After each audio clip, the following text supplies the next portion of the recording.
Tingnan niyo yung kamay ko. Ayan, nakita niya, namumulbos, ganyan.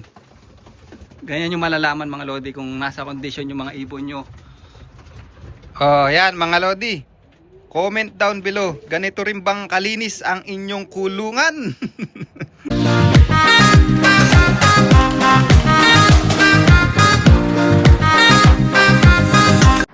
So ayan mga kalapatids, nakita nyo na naman yung pagmumukha ko yan. For today's video mga lodi. Yan, marami nagtatanong sa akin paano ko daw malalaman o paano daw malalaman kung nasa kondisyon yung mga ibon. Yan, so napapakita ko sa inyo.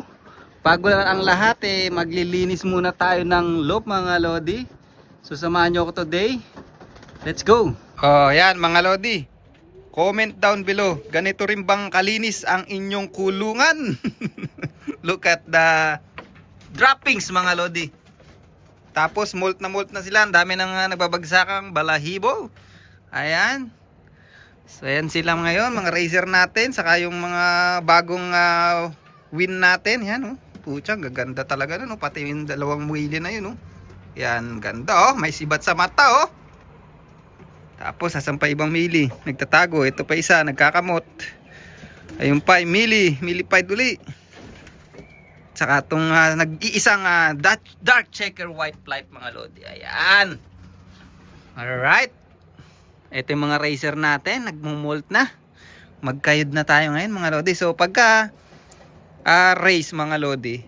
O wala palang race mga lodi. Ganyan ang loop ko.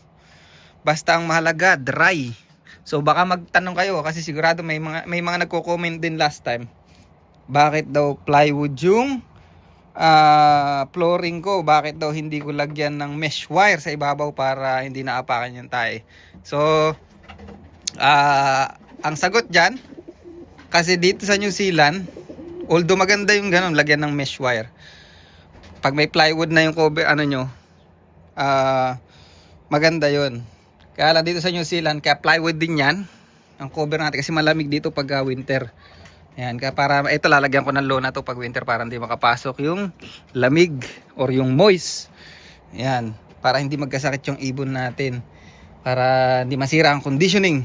And then, bakit hindi ko nilalagyan ng plywood ang ating mesh wire tong bakit hindi ko nilalagyan ng mesh wire itong flooring ko kasi maganda sana hindi naapakan ng ibon. Ang problema sa akin kasi gusto ko ganyan, nakikita ko yung droppings ng ibon ko kung ano na ba yung conditional kasi isa sa makikita natin paano natin makikita yung condition ng ibon natin, makikita natin yung droppings minsan ng kasagutan mga lodi.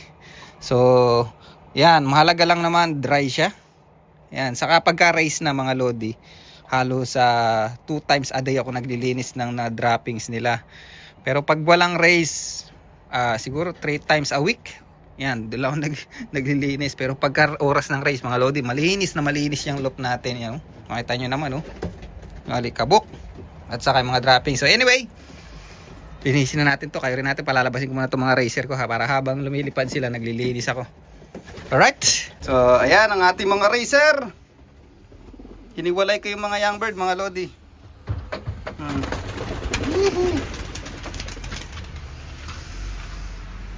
Ayan. Napaka-solid na nila lumipad. Isang beses lang sila lumilipad maghapon mga lodi. Sana, yun. Diba? Kitang-kita na natin ang lipad nila oh. Alright. Solid. Oh, ha? Oh, mga lodi, tirahin na natin to. Baka tirahin pa ng iba. Ganyan lang tayo, do.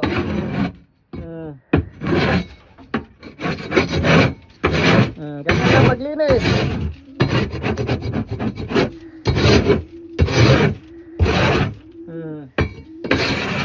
Napakadali lang, napakadali.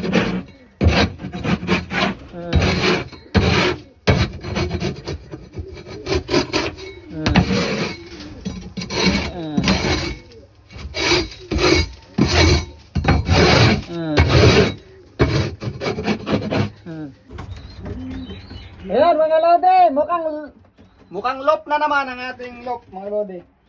Ayan o. Ayan o. Nagmukhang loop na naman sila. Oh. Ganda mga lodi oh. Oh, ganda oh. Solid oh. Ano pa rin oh. Ganda mga pulahan. Right. Ayun oh. Oh, before and after dapat pala pinicturean ko mga lodi oh. Ayun oh. Katas na lang yan katas. Mancha na lang yan yung mga nandyan sa ano mga lodi. Ganyan talaga pagka plywood. Pero mahalaga dyan, pinaka-importante, dry. Yan oh. Pasukan na yung mga racer natin. Bumabait-bait na yung mga racer natin. Ganda.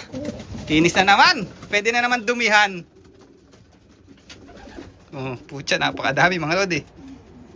Yan.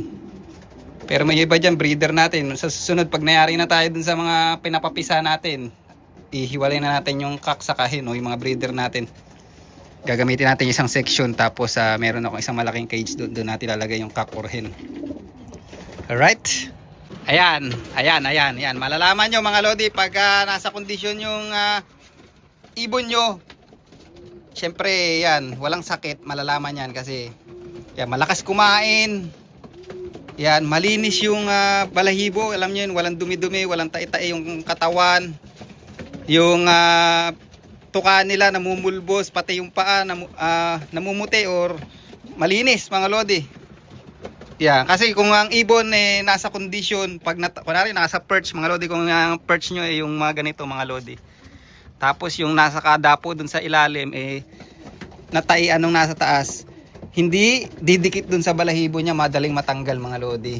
Ayan, ganun yung mga nasa kondisyon or yung walang sakit. Ayan.